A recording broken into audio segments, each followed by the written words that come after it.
Hello and welcome to another episode of Do You Want More, a UFC stat show right here on the Monkmatics channel. I'm your host Monk, aka the Monkmatician, and on this episode we are going to get into all of the relevant stats for the prelim card of UFC Vegas 41, headlined by Paulo Costa and Marvin Vettori. So without further ado, let's get right into it, guys. First fight of the prelim card, Markos going against Souza.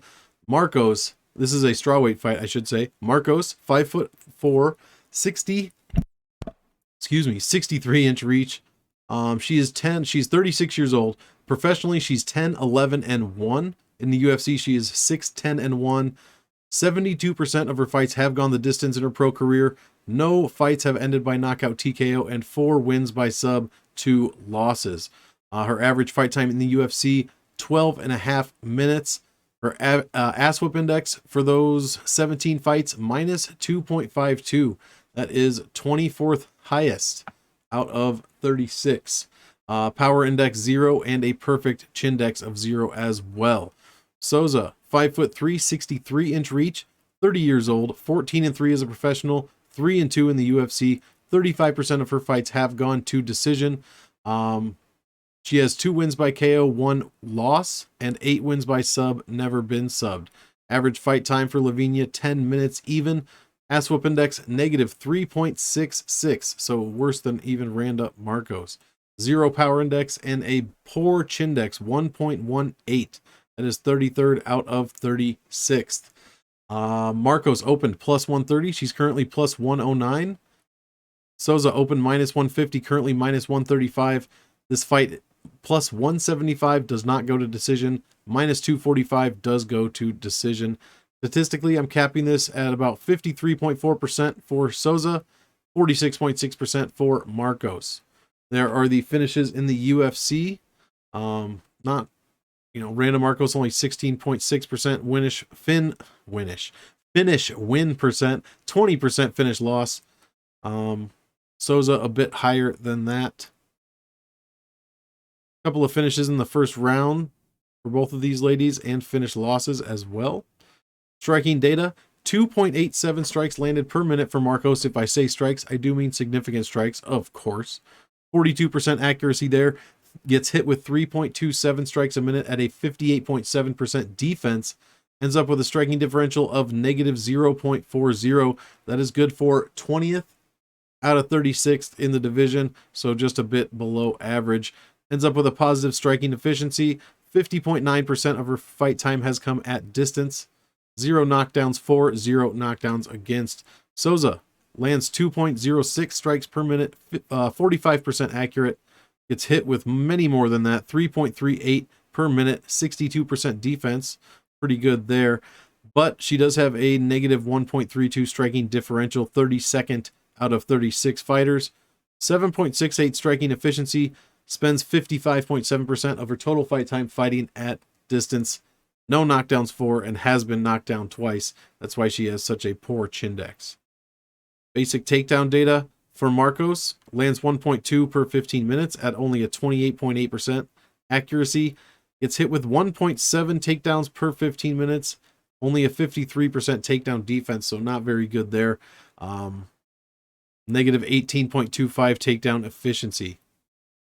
Souza, on the other side, lands double Markos, 2.4 takedowns per 15 minutes at a 44% accuracy. Gets hit with less than 1 takedown per 15 minutes, 40% defense. Has an 8% takedown shooting rate, but that 40% takedown defense, sounds pretty bad, and it is, don't get me wrong. But she has 8 submissions. She does not mind being on the ground. Basic control time data, pretty even for Markos, 23.6% for, 25.3% against. She has spent just under 50% of her fight time fighting inside the distance and has controlled only 48.26% of that fight time.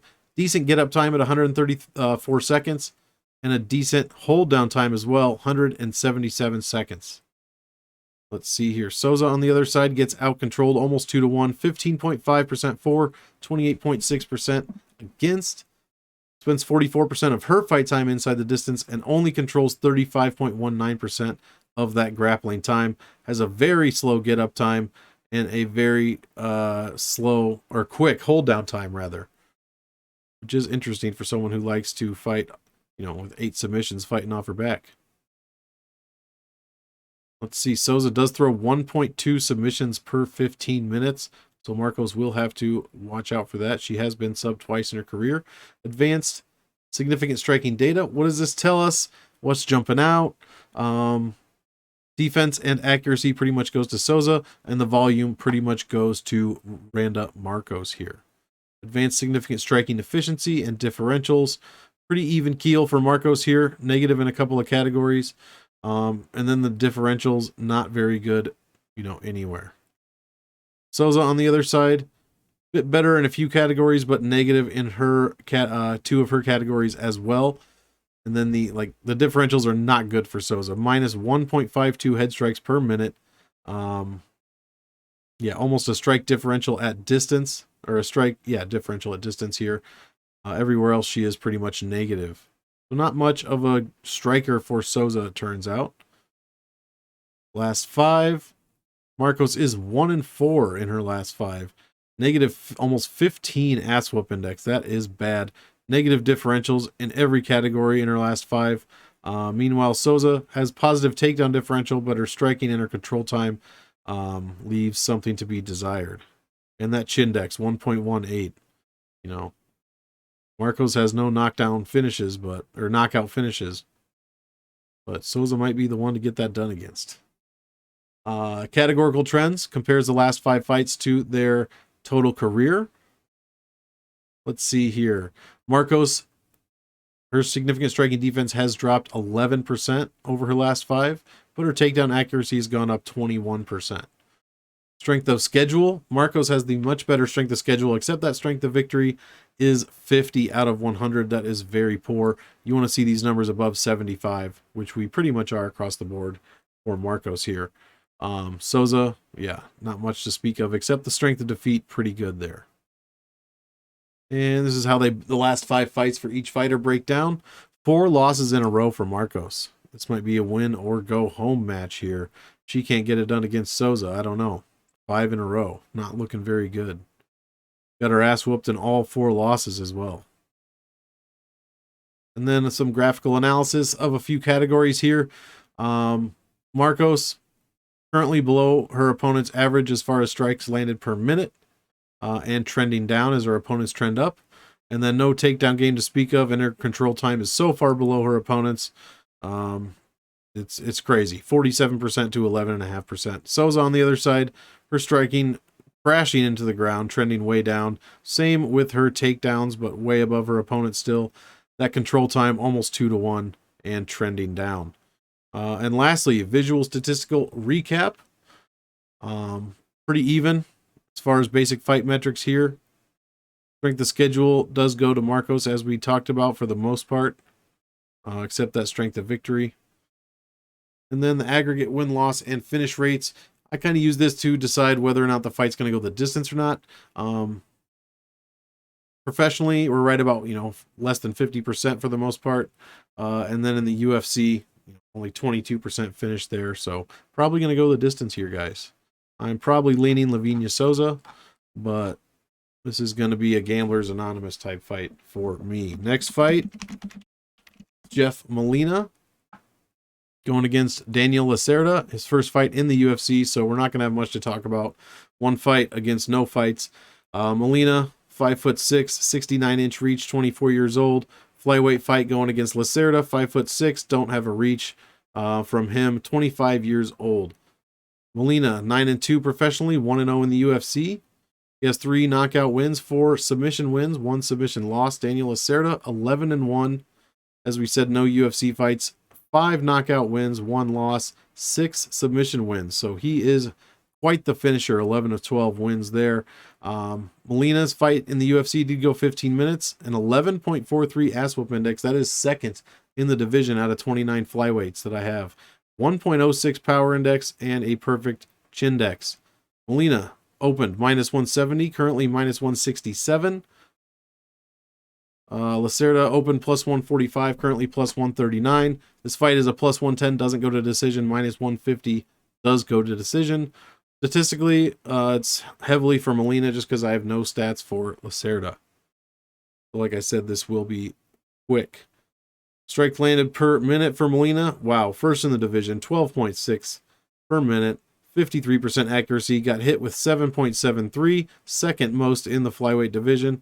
55% defense for a crazy differential of 4.87 per minute. That is first in the division. Only one fight, so very small sample size there. 81% of that fight time was fought at distance, almost 82. He did score 2 knockdowns in that fight. Who was that against? Instead of saying that fight, I can just look. Aori Kilang. Let's see, where was I? Takedown data, 0 for 1. He did stuff 3 of 4. Control time, 5% to 13% there. 40-second get-up time, so pretty good. Third in the division, very good. No submission numbers, no reversal numbers. Let's see, decent output from Molina, as you would expect from that huge volume number I read off. He threw 21.87 head strikes per minute in that fight against Aori. My God. He landed 11 of them per minute. Efficiency off the charts for the most part, except for leg strikes and body strikes. 6 head strike differential per minute. Almost 5 strikes from distance per minute. Let's see here. We can skip the last 5. Strength of schedule, no good for Molina. He is 5-0, but he has fought pretty much nobody. Barely over 50 in all of these categories.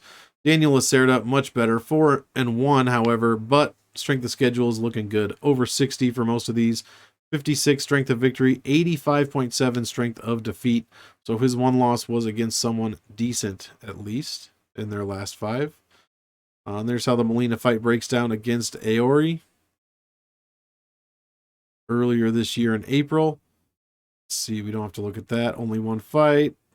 Not much to look at as far as the visual statistical recap. Let's see, Molina never been knocked out. Lacerda never been subbed. And aggregate win, loss, and finish rates. High finish numbers outside of the UFC, or total in their professional career, I mean. And Molina, only one fight between these guys in the UFC, and it did go the distance. Probably staying away from this fight as well. I don't like to put money on guys I have no stats for. I'm a stat guy. I got no stats for Daniel Lacerda, so I'm probably just going to avoid this one. Next fight, Kama Worthy, the Death Star, going against Jai Herbert in a light heavyweight fight. The Black Country Banger. Couple of great nicknames here. Worthy, 5'11", 74-inch reach, orthodox fighter, 35 years old, 16-8 professionally, 2-2 in the UFC. Only 17% of his fights have gone the distance. 9 wins by knockout, 7 knockout losses. My goodness. 3 wins by sub, 1 submission loss there. Average fight time in the UFC, less than 5 minutes. Negative 4.33 ass whoop index. That is 61st out of 78 lightweights in the division. 1.22 power index, pretty high. 1.33 chin index, very low. Jai Herbert on the other side, 6'1", 77-inch reach, so the taller and longer guy here. Orthodox fighter, 33 years old, 10-3 professionally, 0-2 in the UFC, so off to a rough start. However, 8 wins by KO professionally, 2 losses, and a sub win, sub loss as well. Average fight time in the UFC, just over 2 rounds. Ass whoop index, negative 25.28. Ay. 3.57 power index. My God, you usually don't see a power index that high from a guy that doesn't have a win. That is second highest in the lightweight division. 1.79 chin index, though. That is bottom 10 in the division, as far as that number goes. Kama Worthy open, minus 115, currently plus 146. Jai Herbert, minus 105, currently minus 178. Lots of line movement here. This fight, minus 230, doesn't go to decision. Capping number, 65.7% for Worthy. That is a huge lopsided number compared to what Vegas is giving me. Apparently, everyone betting on this fight thinks that Kama Worthy's chin is Dunsky. Honestly, earlier when I was looking at this, I thought he had only been knocked out once, and I was just screaming on Twitter, why is Kama Worthy an underdog to Jai Herbert? And then someone smarter than me pointed out that he has been knocked out twice in a row, and I'm just blind. So I was ready to bet the house on Kama Worthy. Now I'm not so sure. Maybe his chin is trash. Maybe Herbert's going to get his first UFC victory here. I feel like this is dog or pass for me, though. I mean, I can't put my money on someone that is 0-2 in the UFC. I don't care. I mean, how many times their opponent has been knocked out in a row. I just can't do it. Dog or pass for me. And I have not put any money on this fight yet. Not sure if I'm going to. Round finishing data. Worthy, one finish in the first, one in the third, and he's been finished twice in the first. Jai Herbert, both of his UFC losses were finishes, one in the second, one in the third. Striking data. Kama Worthy, 4.22 strikes landed per minute, 48% accuracy. 3.86 strikes landed against per minute, 46% defense. He gets a positive striking differential of 0.36. That is 38 out of 78 in the division. Negative striking efficiency. And he spent most of his time fighting at distance, 73.35%. He does have one knockdown in the UFC and one knockdown against. Jai Herbert, 1.33 strikes landed per minute at a 29% accuracy. Gets hit with 2.66 strikes landed against per minute at a 43% defense. Very low offensive numbers here from Herbert, like next to last in the division, basically. Ends up with a negative 1.33 striking differential per minute, 67th out of 78. Very negative striking efficiency. That is terrible, negative 27%. Has spent only 32% of his total fight time fighting at distance. Has scored a knockdown, and has been knocked down. In the fight in which he did score a knockdown, he lost that fight. Takedown data, none for either fighter as far as offense. Worthy gets hit with 2.31 per 15 minutes at a 57% defense. Huge negative takedown differential number there. Herbert on the other side, only 30% defense. Huge negative takedown differential number there. I mean, these guys, we're not going to call them wrestlers. How about that? Control time, I mean, both guys get out-controlled significantly. Neither guy controls much of their grappling time. I mean, Worthy did pull off a submission, and he's defended all three against him. Herbert has been submitted. A couple reversals for Worthy. I'm skipping this because these numbers are pretty bad. Even these striking numbers, defensively and offensively, nothing much to speak of. Worthy does land a ton of leg kicks. That is one thing we can look at.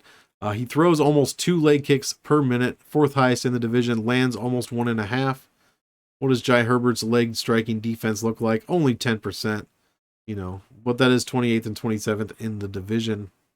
So possible leg strikes there from Worthy.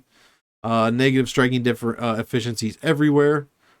A couple of negative striking differentials for Worthy. 1.08 from distance, pretty good. Negative everywhere for Herbert, pretty much. Worthy 2-2 in the UFC. Herbert 0-2. As we said, these last 5 are going to be the same numbers as above. But you put them right next to each other like this, Worthy wins this matchup. Let's see. Last 5 professional fights. 3-2 is Worthy. 3-2 is Herbert as well. Strength of schedule goes to Worthy. Except for the strength of victory, that is Herbert by about 5 points. Other than that, it's all Worthy, and it's not too close. Last 5 for Worthy: Malarkey, undefeated Otman Azatar, the recently released Luis Pena, and then Devontae Smith. He got a knockout win. Herbert, meanwhile, lost to Moicano and Francisco Trinaldo, who's also fighting on this card. And then a couple of graphical analysis charts that we can look at here. Kama Worthy trending up with his strikes, but so is his opponent. Currently outworking him there, though. No takedowns to speak of and getting out-controlled big time. Jai Herbert losing the striking battle by double. No takedowns to speak of and getting smashed as far as control time. Visual statistical recap. Worthy pretty much takes that.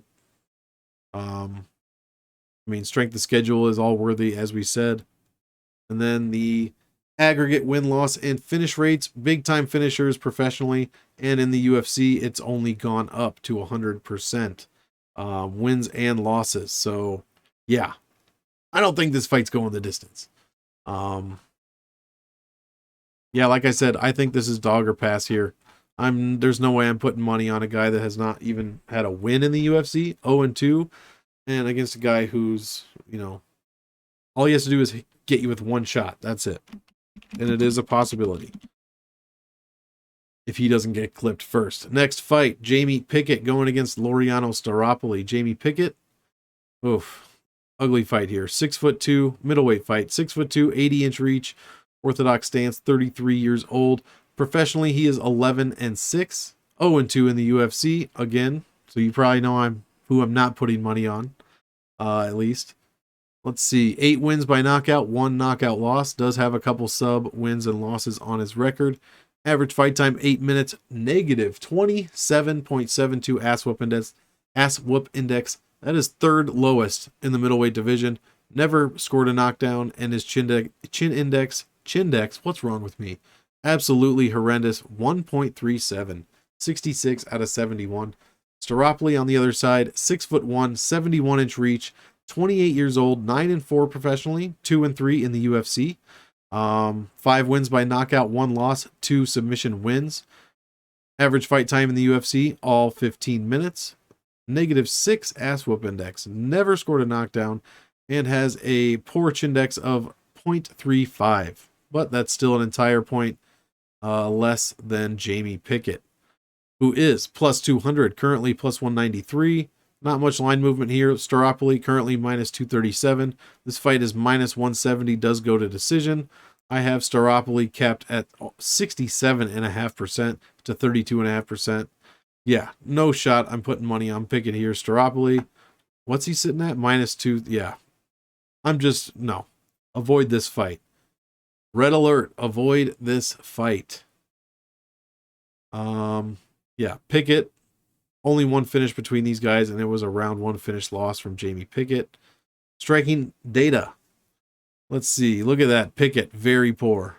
2.74 strikes landed per minute, 51% accuracy. He gets hit with 9 strikes a minute, 33% defense, negative 6.35 striking differential per minute.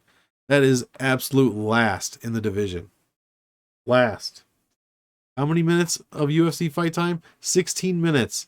And he is last in the division for striking differential. And he spent 76% of his total fight time fighting at distance. Yeah, way to go. Staropoli, 3.64 landed per minute. Gets hit with 3.85. Still negative differential, but much less, 0.21. 48th in the division. Spends 75% of his time fighting at distance. So for 2 guys that can't strike, they sure do spend a lot of time striking. No knockdowns for Pickett, 2 knockdowns against, 1 knockdown against for Staropoli.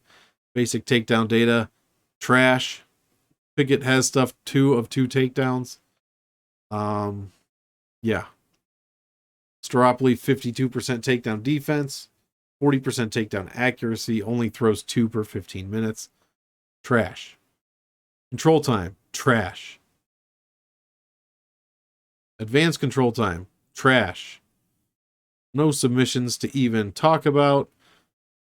Advanced significant striking. This fight is terrible, you guys. Really, really bad. Really bad. If you're looking for somebody to break down this fight so you can put money on it, first of all, just don't do that. Second of all, I'm not the guy for that. These stats are so bad, I'm not even reading them. I mean, you can pause it and look at these if you want. Just garbage. Strength of schedule, garbage. And Staropoli wins that garbage pile. Actually, his isn't too bad. 70s for the most part. Strength of victory is bad. Jamie Pickett's strength of victory is less than 50. Oh my goodness. These numbers make my stomach hurt. These numbers make my stomach hurt. Takedowns for Jamie Pickett. That's the only thing he's got going for him is his takedowns. And I doubt we're going to see too many in this fight. Visual statistical recap. I mean, look at these finish numbers. Decent finish numbers professionally, but then in the UFC, 7 fights, no finish wins, 20% finish losses. Just bad numbers. Avoid this fight. Make a sandwich during this fight. Make yourself a big old Dagwood sandwich. That's the way to go here. Bet on yourself. Make that sandwich. Put a little olive on a toothpick. Put it right on top. But then make sure you take the toothpick out before you eat it, you guys. You have to do that. Next fight, Tabitha Ricci. Only 2 fights left. Let's go. Tabitha Ricci, strawweight fight, going against Maria Oliveira, UFC. I was going to say UFC newcomer, but who did she fight? She fought Mariana Rodrigues in her Dana White Contender Series fight. So we're not going to talk about Maria Oliveira because she got worked by Rodrigues in that Dana White Contender Series fight. I usually don't even track those, but when I have no other stats, I do track them. So just know that she got worked in the first round by Marina Rodrigues. Ricci, 5'2", 61-inch reach. 5-1 professionally, 0-1 in the UFC. She's 26 years old. Does have a knockout win and loss, and has 2 sub wins. Oliveira, I will read off her measurables. 5'5", 69-inch reach, so the much bigger woman here going against Ricci. 24 years old, 12-4 professionally, 0-1 in that Dana White Contender Series fight. 7 wins by knockout, 1 loss, 1 win by sub, 2 sub losses. Average fight time for Ricci, 8 minutes, negative 39.5 ass whoop index. Never scored a knockdown. Has a terrible Chindex of 1.19. Man, these are some bad fights on this prelim card here. Ricci open -180, currently -223. Oliveira open +155, currently +179. I rolled my eyes because who's betting Tabitha Ricci here? 0-1 against a woman much bigger than her? I don't understand that. I am capping this for Ricci, 57% to 43%. Round 2 finish loss for Ricci. Striking data, poor for Ricci. 2.13 landed, 18% accuracy. Oof. She gets hit with 10.5 strikes a minute at a 51% defense. Her differential's even worse than Jamie freaking Pickett's, dude. -8.38 per minute. Just awful. And that's dead last in the strawweight division. Her striking numbers towards the bottom. Negative efficiency. And look at that. 92% of her striking time or fighting time was fought at distance. Second most in the strawweight division for someone that cannot seem to strike, apparently. No knockdown scored for, 1 knockdown against. 0 for 1 takedowns. Did stuff. Actually, no, she didn't. 0 takedown defense. Yeah, bunch of zeros here. No control time. 8% for her opponent. 40-second get up time. That's a good number. No submissions. Wow, we are just flying on through on this video here. Advanced significant striking data towards the bottom in every single category, except for volume thrown. Not necessarily a good thing. Negative efficiency everywhere. Heads, body, leg, distance, inside, distance. And negative differential everywhere. She gets outstruck by 7.75 strikes to the head per minute. 5.63 strikes negative differential from distance. -2 clinch strikes. My God. Oh. These numbers are just poor. Look at the strength of schedule. Oof. Look at it with one eye closed, though, so you don't hurt yourself. Tabitha Ricci, 40% opponent win percentage, 19 strength of victory. That's one of the lowest numbers I've ever seen. Strength of defeat is actually good because the UFC put her against Manon Fiorot in her first fight. Welcome to the UFC. Get knocked out. Oliveira, last 5, she is 3-2. But strength of victory, 35.7. That is just awful. Really, really bad. Oh, even the charts gross me out. Oliveira actually, with a much better strength of schedule, as we said. Other than that, professionally, these girls are finishers in the UFC. You know, I guess they've both been finished. So there you go there. Who's putting money on this fight? Not me. I can't believe you. If you say you're putting money on this fight, I don't believe you. How's that? How's that? Last fight. Oh, I'm losing it, guys. Last fight of the prelim card, and we'll get on out of here. Junyoung Park going against Gregory Rodrigues. Middleweight fight. Park, 5'10", 73-inch reach, 30 years old, 13-4 professionally, 3-1 in the UFC. 29% of his fights have been ended by KO TKO, 5 wins, no losses. He does have 3 submission wins and 2 submission losses as well on his record. Average fight time, 13.6 minutes. 9.31 ass whoop index. Very good. 15th out of 71. No knockdown scored for or against. For Junyoung Park, Gregory Rodrigues on the other side, the much bigger guy, 6'3", 75-inch reach, 29 years old, 10-3 professionally, 1-0 in the UFC, 4 knockout wins, 2 losses, 4 submission wins as well, no sub losses. Ass whoop index of just below Park, 9.06. No knockdown scored and no knockdown scored against. Park opened minus 170, currently minus 120. Rodrigues plus 145, currently minus 102. Minus 115 fight doesn't go to decision. I'm capping this number 54% Rodrigues, 46% Park, statistically. Park has been finished in the UFC, and that was in the second round. Striking data for both of these guys, 4.37 for Park. Strikes landed per minute, 47.7% accuracy. Gets hit with only 3.17 per minute, 58.8% defense. Finally, a positive striking differential, 1.21. 12th highest, in fact, out of 71. Very good numbers. 52% of his total fight time has come at distance. And like we said, no knockdowns for or against. Rodrigues on the other side, 4.73 strikes landed per minute, 47.3% accuracy. Gets hit with only 2.47 strikes per minute at a 69% defense. Huge striking differential of 2.27 in his one fight in the UFC. So yes, very small sample size, but that number is good for 5th in the division. And he has spent 81% of his total fight time fighting at distance. So the guy can seemingly strike, and he has a decent ground game as well. Basic takedown data, 60% takedown accuracy for Rodrigues, lands 3 per 15 minutes. 100% takedown defense so far, stuffing all 4 coming against him.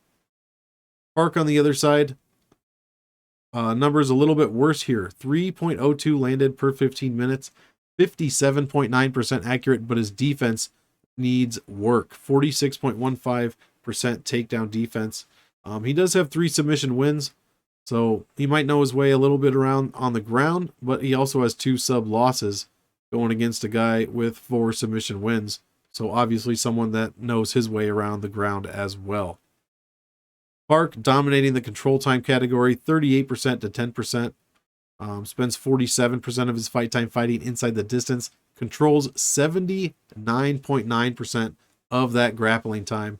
Has a fantastic get-up time, 44.7 seconds. 5th best in the division. 113-second hold-down time. So some very good control time numbers there from Park.